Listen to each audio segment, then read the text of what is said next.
अटका सो घर तोरे जो फेरा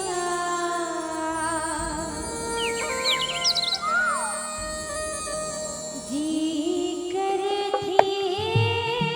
बस देखत रहते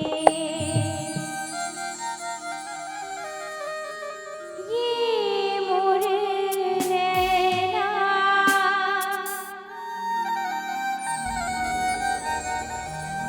तोर बिना चैना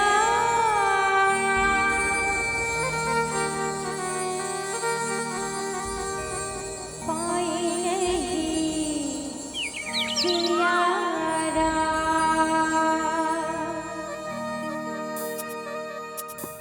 अतका सुघर तोरे जो फेरा मन करते बस देखत रहियो अतका सुघर तोरे जो फेरा जी करते बस देखत रहियो अतका सुघर तोरे जो फेरा जी करते बस देखत रहियो अतका सुघर तोरे जो फेरा जी करते बस देखत रहियो ये मोर नैना तोर बिन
बोल राजा रामचंद्र की जय हो।